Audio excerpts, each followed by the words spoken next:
we are back, and this is, I guess, part 3, season 3 of this journey for Rules of Survival. I don't know what to call it, but we're gonna try and get to a draft 3 together. If you're new here and you don't know what Rules of Survival is, it is my zombies in space sci-fi horror novel with a little bit of romance, loosely inspired by franchises like Aliens and Resident Evil, with the percentage between plot and romance being similar to The Mummy. I filmed the entirety of me coming up with the idea up until the point I finished draft 1 in a sort of season 1, part 1 of this entire journey, and that was last year. And then this year, throughout the first 6 months of the year, I worked on first rereading my book, making notes of what I wanted to do, working on the world building, and then plunging into a reverse outline and doing draft 2. And then I finished draft 2, so I guess that was season 2 of this journey. And now we're entering season 3 because I, as of today, August 1st, have just received all of my critique partners' feedback for draft 2.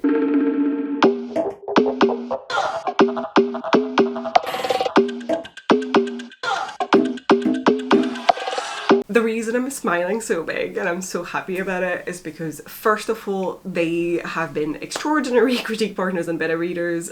It is 3 of my friends, Anna, Hudson, and Becca, and they have given me so much valuable feedback, so much of their valuable time to do this, and I have nothing but praise for these people. I'm just so excited. The other reason is also just because there's a lot of compliments in there. They're loving this book. Everyone's been praising the pace and the story and how gripping it was and how the world building functioned. I think there's a few things that everyone agrees on that they really loved. And also, even though obviously it's a critique that I'm receiving, I'm going to get feedback that is going to have to be negative, because the whole point is to try and make this book as best as I can make it. And so I want to know what are the bad things about it, what are the things I need to improve on. There's a few that recoup, and like I have seen in all 3 of them, and so that makes my job so much easier to determine what I do want to change, what I want to leave as, which makes me very happy and excited as well. Like, not everyone can make you excited to read criticism about your books, but I think when you have people you trust and you know that everything they're writing for you is to improve your work and to make it the best it can be, then it is exciting, it is fun. This is where I make the difference between critique partners and beta readers. To me, critique partners are people who you can talk about the very beginning of your ideas up until the point of the book being finished. They're there usually for the entire trip, and they will help you with developmental changes and plot related issues. To me, beta readers are your ideal audience. And I know the definitions are loose and some people disagree and there's different things online, blah, blah. This is just how I see these 2 terms. To me, beta readers are solely readers, as in people you give your book to when you're like, okay, I think this is in a good state. I just want to get your impressions. But their role is going to be more to almost test, because that's where the term beta comes from, like, you know, beta testers for video games and stuff. They're almost testing your book by giving you their impressions as a reader would. And so that's why beta readers normally have to be people who read within your genre and would enjoy this book if they picked it up themselves. Like, they would likely pick it up themselves in a bookstore, buy it, and then tell you their feedback. Like, potentially they'd do, you know, a Goodreads review or whatever. I think some other people amalgamate the 2 terms and think of critique partners and beta readers as the same thing, or potentially critique partners are just their besties, like their best writing friends who will know every detail of, you know, the very beginning of the ideas, while beta readers are perhaps less close to the story, and so they don't have to know the very beginning of the ideas or anything like that, but they will still be giving them a huge edit letter. My plan for this draft 3, and first of all for this critique partners feedback that I've received, is that first of all I want to make a table. I love a good table. I'm gonna do it on Notion. I think what I'm gonna do is go through the feedback in the edit letters first, and not the inline feedback yet, but just the edit letters, the bigger feedback. And there's some things that several of my critique partners have told me almost exactly the same thing. And so these are going to be like in for sure change that. And I'm going to make like columns or something. I don't know exactly. I need to organize this, but I want to organize it in buckets. And one bucket is going to be like everyone agrees. One bucket is 2 out of 3 agree. And one bucket is going to be like only one person said this. And that's going to help me make decisions, I think, on what I do want to change, what I want to leave alone. But first of all, I'm gonna get coffee because it is 10 a.m. and I haven't had coffee yet. So we're gonna do that and then we'll get to work together on this.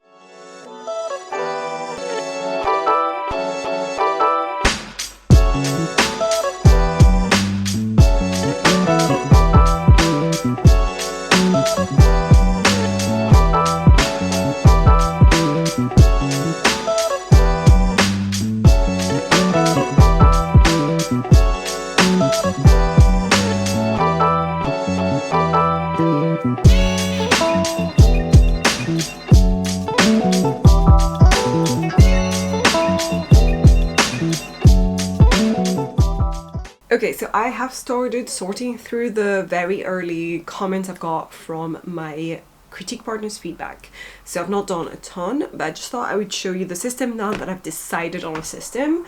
So I decided to do this on Notion because I pretty much do everything on Notion for my writing, and I feel like this was also going to allow me to use a database system to its fullest. So I have 3 views of this database that I've just started, and here's how I figured out what I wanted to do.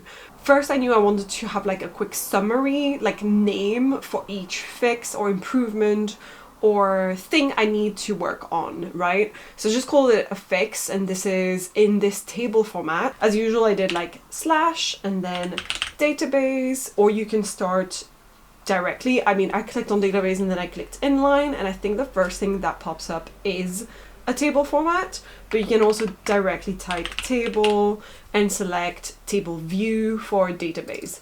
So that's what I did, and then I created this table. In this table, I therefore have the title of the thing I need to fix. So for instance, a first comment was about Captain Kovac, and this was not a heavy one, but this was a suggestion of maybe, and this is where I've put the description, adding more information about Captain Kovac and his past and how he was a mentor to Themis and a good captain to the crew, etc.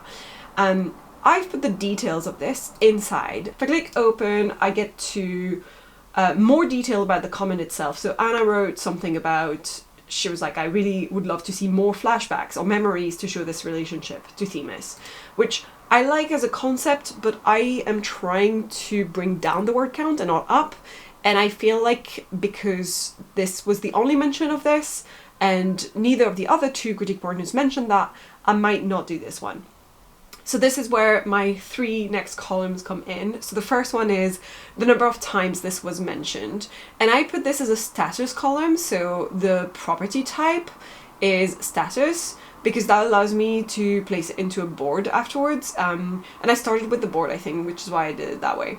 And the status is basically how many mentions do I have of this? 1 critique partner mention, 2 critique partners mention, or 3 critique partners mention. And I decided to make a board out of that just to see as well which ones are 1 mention, 2 mentions, 3 mentions, because that will also impact my agreement to do this fix. The second one is the type of fix. The type of fix is whether it's a simple add.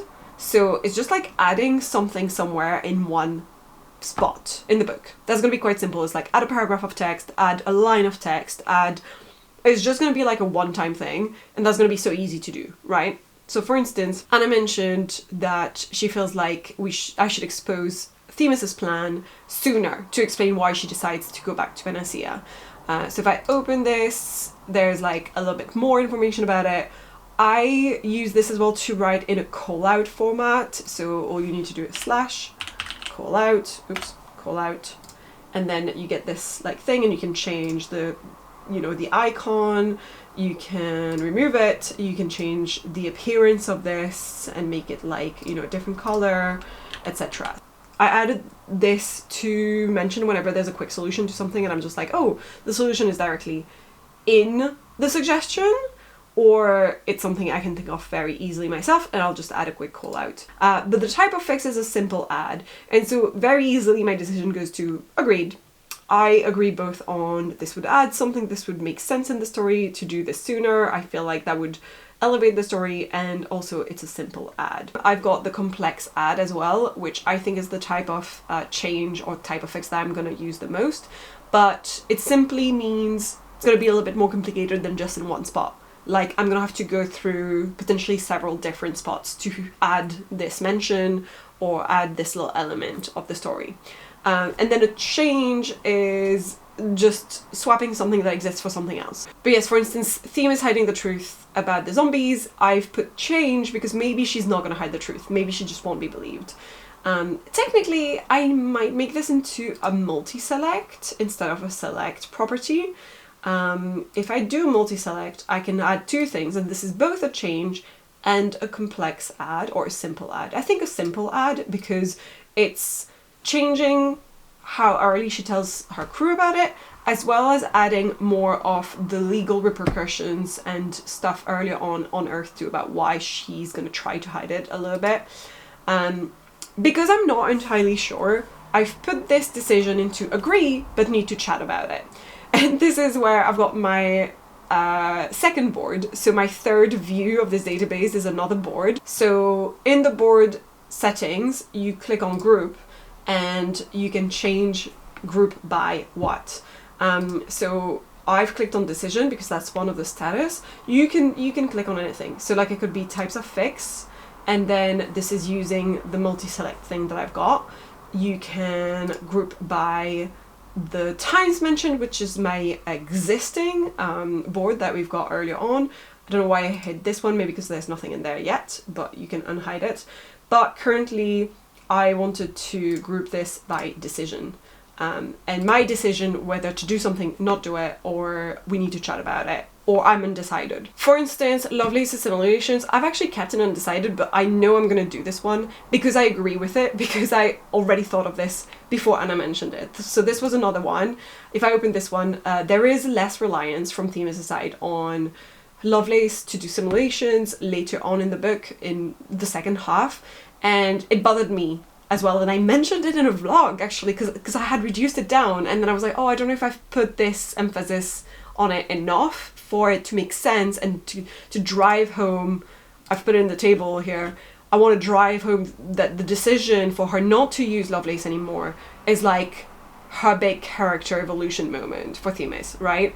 This doesn't work as well because I've reduced the number of times that she relies on Lovelace in the latter half of the book. So I can either change the decision here, or I can move it in my board, which I like, which is in this board. I can move this to agreed. So if I go back to my table, this has now changed here to agreed. So yes, this is sort of how I'm going to organize what I'm going to do, what I'm not going to do, things I need to talk to my critique partners about and have a chat about to figure out a solution together, if they can help me think tank it.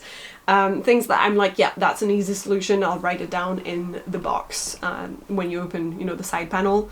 So yeah, I feel like this is a good system for me because it's also going to reveal where I need to work more on something and where there's going to be like simple fixes that I can do so easily. Yeah, I'm pretty excited about this system. I like it a lot. This is a quick glimpse. I haven't gone through all the feedback. I have myself, like individually, like I've just read everything, but I haven't gone through everything here. This is not the only feedback I've received. There's a lot more things that I'm going to add to this table. There's more smaller things that I will add that will make this table go much longer, and then there's some bigger things, but they're not in there yet. And for instance, I know there's some things that have 3 CPs mentions. I just haven't put them in the table yet, which is why you don't see any, but I know they're there. So yes, on that note, I'm gonna be tapping away and gonna fill this table, and then maybe I'll get you back with me on the table once I've done it. I'm finding it a lot easier to work on without filming the process itself, so I'm probably not gonna like screen record myself doing it, but I will get you back some footage at the end once I've filled the table with everything I need to fill it with. So yesterday and today I have spent a little bit of time going through the rest of my critique partners' feedback and putting it all together in one Notion table.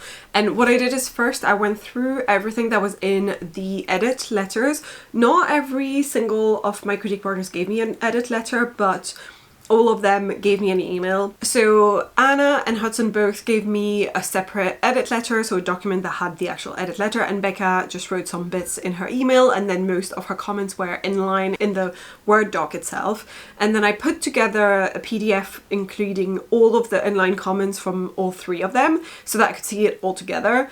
And I ended up using that after I did my read through of the edit letters. So first I went through the edit letters for the bigger comments and the bigger paragraphs of text saying what they thought would need to change or why, and then I went through the PDF with all the comments that were inline, and in there were some other little bits or sometimes just things that were accompanying the big elements in the edit letter. So just like inline comment versions of specific areas where something they had mentioned in the edit letter made sense to change there, on that page or on this page, etc. So I went through all of it and I compiled it all together into one big table. And then one thing I also did is while I was going through it, I decided to put a quick little Notion page with just bullet points of the things that they all liked, because I thought that was also helpful to remind myself that your critique partners, your beta readers, your editors, if you're doing this professionally already,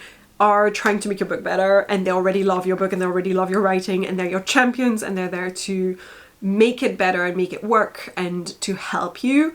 None of it is malicious, none of it is mean. All the criticism is stuff that will improve your book, or that they think will improve your book. And that's also why I'm doing this table, because every person has also their own opinions of what is a good book, and it can be subjective. Some things will be unique to some people, and some readers will have a point of view or a vision that will make them want to see more or less of certain things.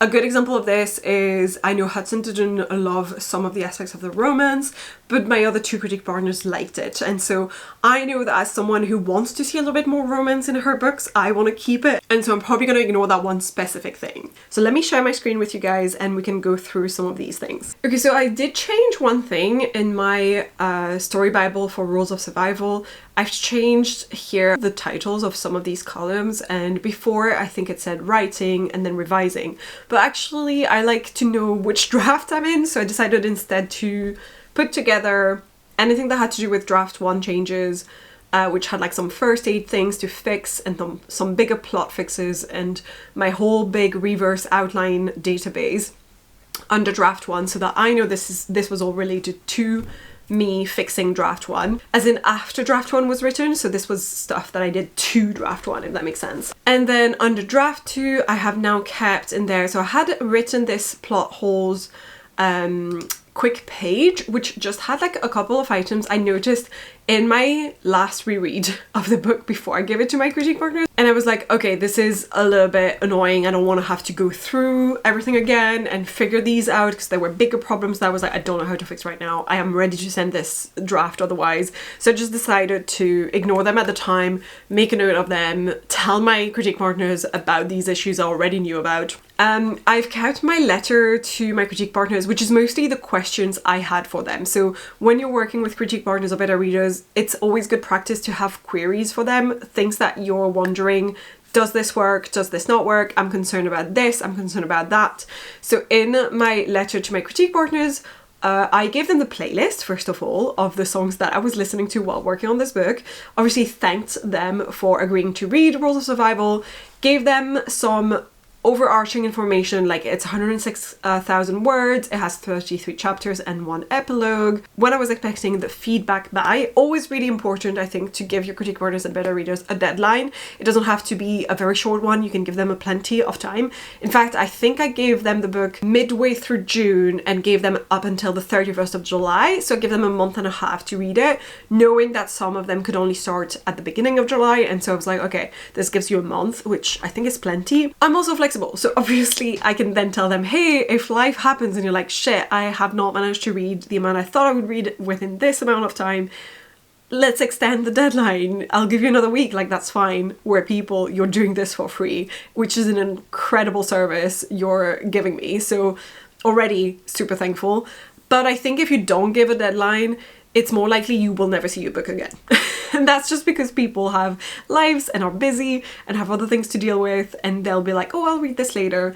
And the same way that as a reader, I myself will sometimes not pick up a book again for a while, not because I don't want to read it, not because I'm bored, just because I have other things to do and it's not a priority on my list. If I know I have a deadline to read the book, then it becomes a priority. So that's all it is. I think giving a deadline is a good way to start a relationship with critic partners and beta readers. I also told them, in terms of the admin stuff, that I prefer not seeing the comments because I don't want to be distracted and all the time seeing comments popping up if they're doing them inline on Google Docs. So I asked them to make a copy of the file and to use that copy to make their comments and then give it back to me after.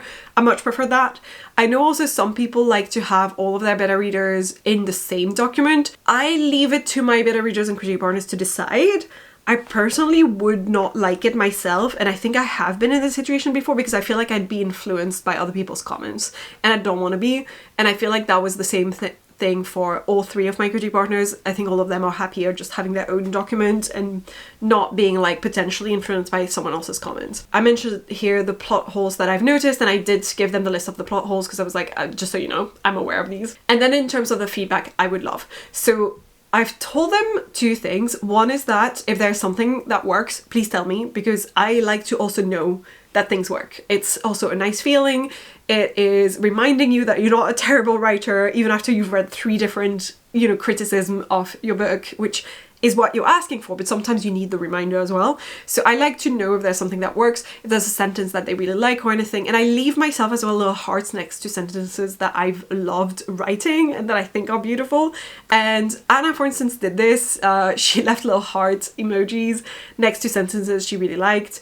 And both Becca and Hudson also left comments where they really enjoyed something at the end of the chapter they thought was great or worked really well. I know Hudson loved the epilogue and left a couple of comments about that. I know Becca left a lot of reaction comments that were so fun to read, like the ooh, oh my god, like these just really tell me as a reader how she's enjoying the book. So good stuff, also necessary. However, I am there for the critique, and so I did have specific questions that I was unsure about. One was the balance between romance and plot, and I asked if it was basically 70-30%, which is what I was trying to achieve, because I want mostly for this to be sci-fi horror with a side romance, but I do want the subplot of the romance to be present in a little bit of the same vein as The Mummy, and this is the example I gave them. And then writing 2 POVs is the thing that last time I gave my critique partners a manuscript that had 2 POVs, I realized they weren't good enough to be really separate, and that was a comment I got back, that they were reading a little bit too similar and that it was hard to know which head you were in without reading at the top of the chapter whose chapter it was. And this time around, all 3 of my critique partners told me that they were very distinct and they knew immediately whose head they were in without even needing the name at the top of the scene or the chapters. And that made me so happy, because that is proof that I've evolved as a writer and that I have improved my skills. And then the last couple of things were about over-explaining science things, because I know that was also an issue I had in a previous draft for something else, where if it's sci-fi especially, I think I tend to over-explain some world-building bits, and just in my head I'm like, okay, you probably need to know what this does or how this thing works or whatever, and I think I over-explained at times, and I did. So I got a couple of comments regarding some of the info dumps, so I will have to address this as one of the comments. And then the last comment was about whether Themis was enough or too much emotional about some of the losses that she experiences in this journey, because obviously this is sci-fi horror, a lot of people die, and I don't want her to be like an ice cold queen that doesn't react to anything. But I also need her to be pragmatic, and she's on the run and like there's stuff to do, and this is, an emergency situation. She can't just stop and cry every single time someone dies, unfortunately. So I needed to strike that balance, right? And I did get a couple of comments, like I think in general people liked the way that she had some of her PTSD showing up and some of her numb reactions to some people dying and stuff, but that there were a couple of areas where it was like, okay, we don't have time for this. She needs to get it together quicker. So it's good to know. And yeah, this was my letter to my CPs, and it was essentially giving them all this information and asking them the specific questions that I was really looking for information about, and to make sure that I had struck the right balance or not, etc. Finally, the other thing I hadn't shown you yet is the things that CPs loved, and I made notes because I thought it was important for me to remind myself the things that worked. All I needed for this was a bullet point list, because it's not like I needed a lot of details for this, but I'm just, to remind myself, very happy to know that 2 of my CBs really liked the description, specifically of like the food truck at the very beginning and the cityscape and everything, that the world building worked quite nicely. 2 of them mentioned the chapter headings being something that made them want to read forward, and just like Anna in particular, I think, said that every single time she was thinking of dropping the book to take a break, she would be like, oh, but the title of the next chapter made me want to continue and to know what happened next, because it intrigued me. So that was good to know.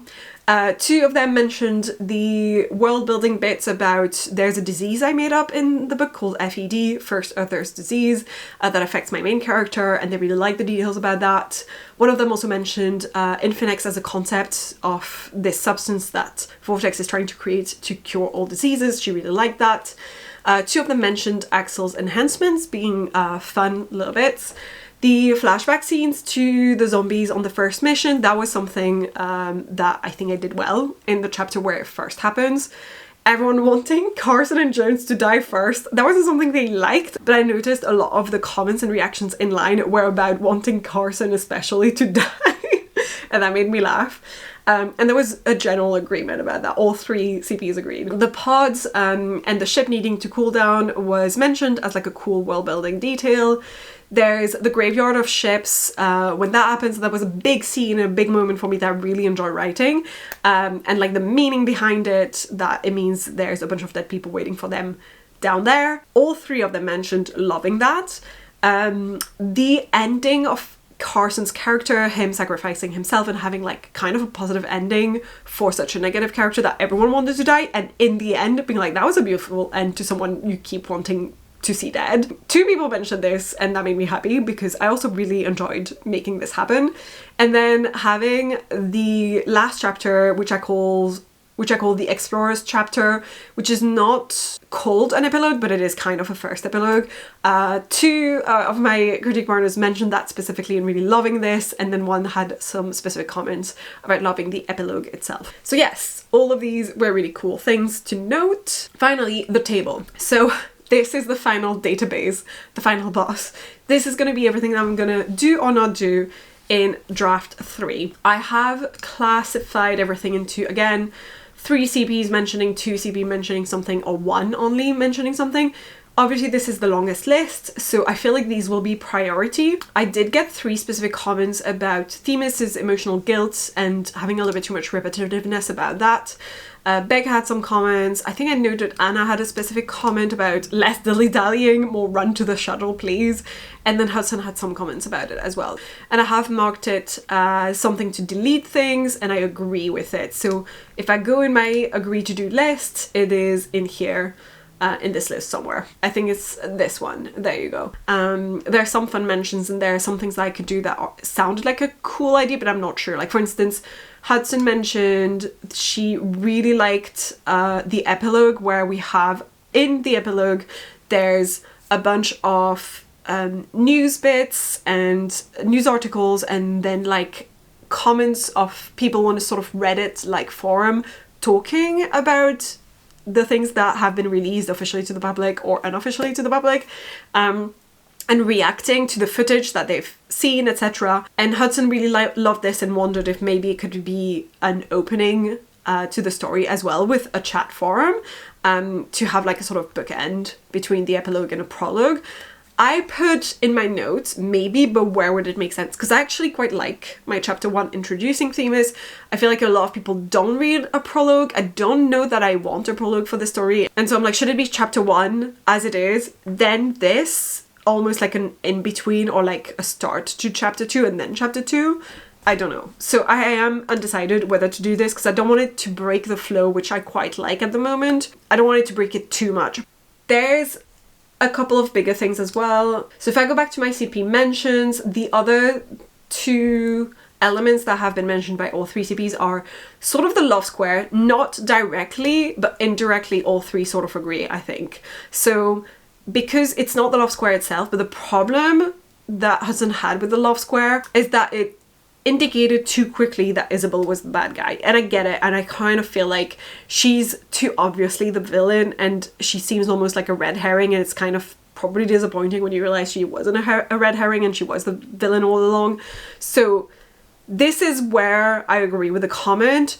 I kind of will ignore anything to do with the romance itself because I disagree with it, but the reason why she disliked the romance is because she didn't dislike the romance. She disliked the balance with the romance and thought it was too much. And the reason why wasn't the romance itself, but the petty reactions from Isabel and Carson and sort of creating this love square, which is a little bit too romantic-y vibes for this sci-fi horror. I don't want to fully reduce it. I don't want to delete everything, but I feel like I could reduce it so that Isabel is less obviously a villain. And I did try to do this in draft 2. I feel like I mentioned this in one of my vlogs, but clearly not enough. So I want to like work on this a little bit more. And then there's specific comments left by Becca and Anna in the comments as well, in line. So they kind of refer to the same thing in a way, because both of them clearly knew that it was Isabel who was the traitor at some point, and I was like, she's too obvious, so I need to make it a little bit more difficult to figure out. Maybe this is where I need to chat about it, but all three CPs technically mentioned this.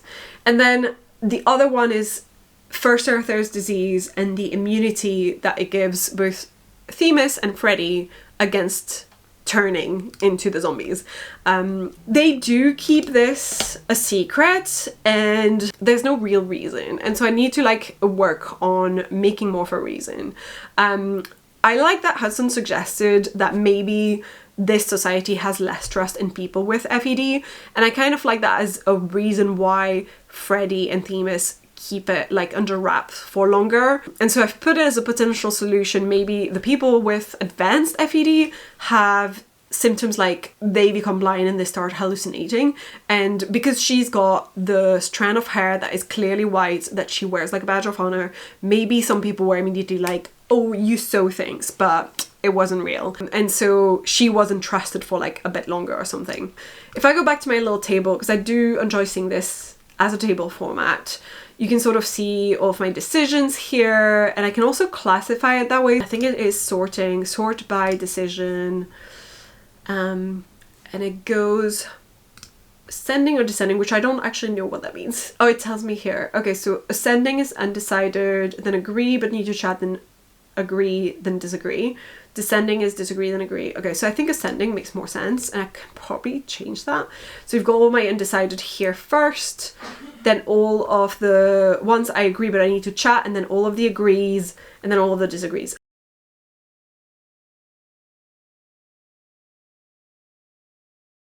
Unfortunately, that would be a lot, but this had made me pretty excited to get back into it and get through draft 3.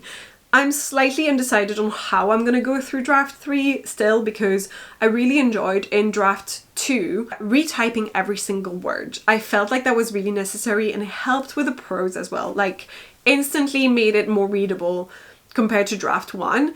And I am kind of curious whether I should do this again, or if it would make me like regret this decision if I tried, and if I were like, I just need to copy and paste this whole chunk and just fix this little area and that's it instead. I don't know, because I know that people go through a proper line edit normally at the very end. That's what I did for Demons, that's what I should do for this book as well, and I think I will do that anyway, but I find it really hard to do, and I think that's the step I like the least about finishing your book, is the line edit and making every sentence beautiful. And I feel like I find it so much easier to try and do it at the time while I'm writing, which is why I'm considering doing another retype.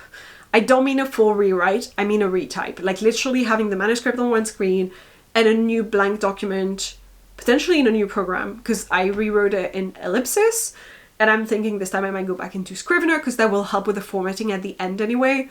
So I'm sort of thinking maybe Scrivener for this, for draft 3. And in draft 3, that would allow me to, at the same time, while I'm retyping, try and beautify areas where I feel like it's still clunky, or anywhere where I notice filler or filter words, things like that. That could be helpful to not have to do as much in the final draft, I think, which will be the line edit draft. And then my plan is, once I'm done with draft 3, I would then give it to more beta readers. And I have a couple of beta readers in mind that I hope will be interested in reading it and will have the time when I'm ready. So my current timeline in my head, that may or may not change depending on how long this takes me, is I'm thinking I've got a call planned already with my critique partners to discuss any of these queries I've got and to think tank any of these agree with but need to chat bits. It's currently planned for the 16th of August. Today is the 5th, so this is in 10 days. I think that will help me answer some of the questions I've got about some things to change, and then I'll be ready to write. So the coming weekend, I'm going to be working on any of the undecided and agree but need to chat, and I'm gonna try and like put down any of the information I can find myself, any decision I can make myself, and I think that I can, you know, think of like Axel's backstory. That's something I need to figure out myself, and I want to like just have a sit down session trying to think through some of these issues, and that will prepare me for the call with the critique partners the weekend after. And around the same time, I will also start doing not a full new reverse outline. I don't want to do that, but maybe I'll copy and paste some of the reverse outline I had from the previous draft, just so I have a chapter by chapter table or database or whatever that I can use to put any of these changes directly in. So I can be like, okay, this change will impact chapter 1, 2, 3, whatever. And then in chapter 1, I have to change this. In chapter 3 I have to change that, etc. I basically need a linear plan of action, not just a change this in that chapter, change that in this chapter. I need to be able to do this linearly. I know most people don't work that way, and most people are absolutely fine jumping in from one chapter to another. I'm not. I need to do this in a linear fashion. So that's also why I'm thinking of retyping everything. As I go through my retype, I can do the changes that I've intended to do, linked to this issue or that issue or this issue. I would like to do this retype throughout the end of August. I have a couple of long weekends where I could do a little bit of work. September and October. So 2.5-ish months. And then give this draft at the end of October to some beta readers, ask them to read it within a month. I feel like is a good deadline. And so I would get the draft back at the end of November, beginning of December, and on the 1st of December I could do any last changes that the beta readers would have for me and a line edit. And I would give myself maybe 2 months, December and January. And then at the end of January, put a query package together and query the shit out of this. Or maybe I could put the query package together while the draft is with my beta readers in the month of November. And so like end of January, beginning of February, time to query. I think that's the timeline, but it can sound tight. And also, life happens, shit will happen. This could work, this could not work. I don't know yet. But I am excited to get into draft 3, and now that I've worked through the list of things that I already know I want to do, I'm like itching to get back into it. So I think what I need is to make my plan solid, and then I can start writing again. Thank you guys so much for watching. Consider subscribing to my channel, and I will see you guys in the next one.